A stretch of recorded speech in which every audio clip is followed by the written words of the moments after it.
In the realm of role-playing, few franchises have mastered the art of immersion as impressively as Bethesda Softworks' Elder Scrolls. Despite the occasional hiccups that accompany these kind of games, the long-running epic sandbox series has dazzled and delivered from the early years of Daggerfall to Morrowind and Oblivion. Take a quick radiated detour with Fallout 3, and Bethesda are back to their RPG roots with an expertly evolved epic that combines the very best of the company's classic craft and a healthy application of lessons learned along the way into a game that, despite those still plaguing occasional hiccups, offers just about everything to just about everyone.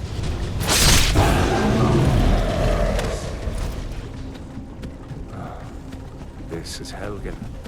I used to be sweet on a girl from here. As is the Bethesda standard, you begin the game as a sentenced prisoner off to the chopping block. Before the authorities can have their head, however, a dragon drops out of the skies, and in the ensuing chaos, you're encouraged to make your escape. Skyrim's scripted opening ends as quickly as it begins, and the player is then granted free rein to go where he might and do as he please as he explores the province, becomes embroiled in a civil war between the Nordic natives and the Imperial Legion, aligns with various guilds, and aims to undo the temporal return of the dragons in the main questline. For those unfamiliar with Elder Scrolls format, the central story is only the tip of the bird, and while completing it in under 10 hours is possible, the remainder of Elder's touted 300+ hour experience is grounded in side quests, ranking, exploration, and combat. Rest assured, you're more likely to forget the main story as you become absorbed and distracted by all else that Tamriel has to offer, and that's when, 40 hours later, you realize that, oh man, I still have the main storyline to finish. Its length is absolutely epic. This is a game which is plentiful, one that will provide well over 60 hours of gameplay, assuredly. There must be well over 100 side quests to complete, each is richly detailed as a story quest. There are guilds to join, weapons to find, armor to create, books to read, a house to renovate, the prospect of marriage. Skyrim dwarfs previous games with its scale. The world is essentially your oyster. From the outset, you're quickly provided with a multitude of choices. After an opening cutscene, the player is granted the opportunity to create their character. Thankfully, every race is appealing due to the fact that Skyrim never locks you into one certain class. You won't be punished for choosing a less burly character, nor will you be hindered if you choose a hard-hitting slugger. This avoids the common occurrence of character class regret, whereby a few hours in, you realize that your character is far too weak or completely unsuited to your playstyle.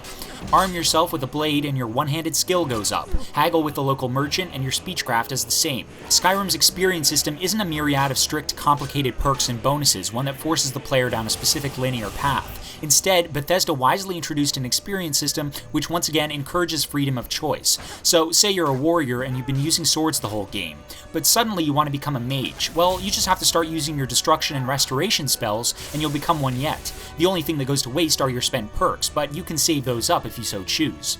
Rank up enough skills and level up to a soft maximum of 50. Guardian Stones are mysterious enchanted objects which, when activated, can further enhance a particular attribute of your character.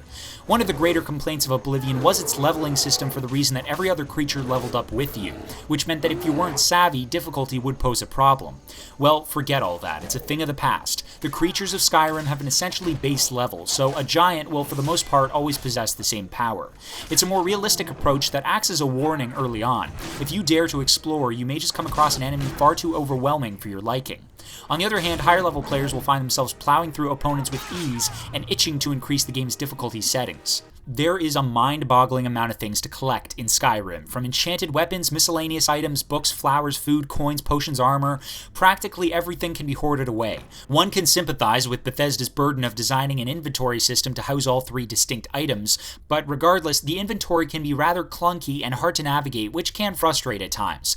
Naturally, during your stay in Skyrim, there will be hundreds of foes to vanquish and demons to banish. The combat system has been fleshed out even fuller, with frequent animated critical strikes brutally finishing off your opponent in furious Fallout 3 fashion.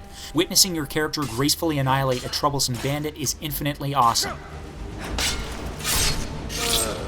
You'll even hear that tributary VATS sound effect. And you have the ability to use both hands for whatever you see fit. Get your mind out of the gutter. Switching from dual-wielding blades to shield and sword to restoration, the combinations are at your disposal, and often you'll find yourself utilizing many of them in big-scale battles. And again, you never feel penalized by opting for a skill you rarely use out of fear that you're not allocating rank to your character type. Even after several hundred encounters, battling enemies is exciting thanks to their intelligent AI and unpredictability. Sometimes, however, combat does still seem a little clunky as weapon blows don't always feel like they connect, and power charges often miss their mark. But in general, blasting enemies into oblivion has never been as satisfying. Dragons are the theme of Skyrim, and as such, one of the main bullet points for the game since many a press conference has been that you can fight dragons, which are found scouring the lands and whose encounters are indeed worth their promise. There's perhaps no moment more thrilling than when the orchestral score picks up and the beast dives in and shakes the ground. When you make your kill, you absorb dragon souls, which are spent on shouts, powerful abilities that allow you to send enemies flying like ragdolls, or breathe fire down on your foes, or solve dungeon puzzles. There is one wholly appreciable addition to Elder Scrolls V, and that is the inclusion of a sprint button.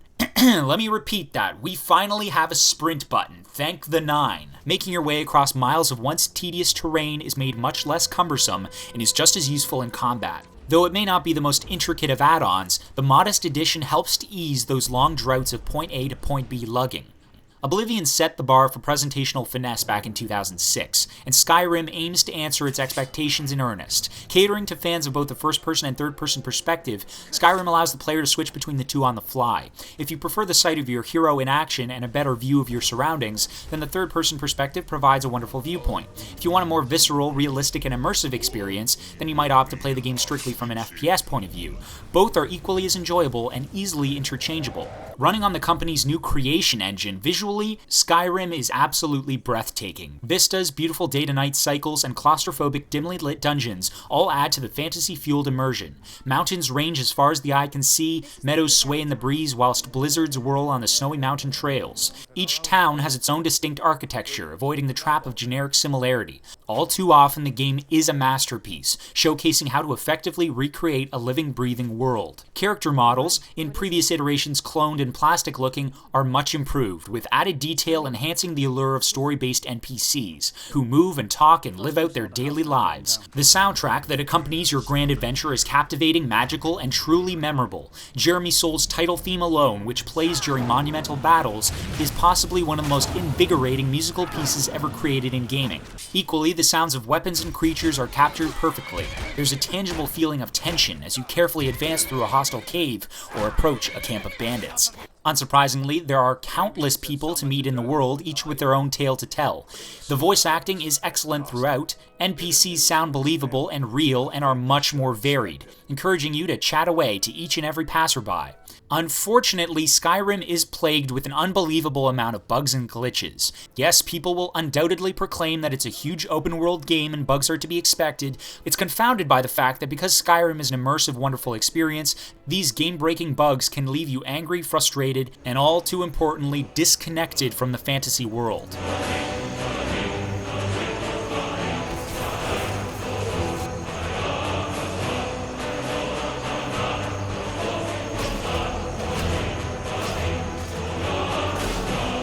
There are times when Skyrim steps into the realms of gaming greatness, worthy of its throne.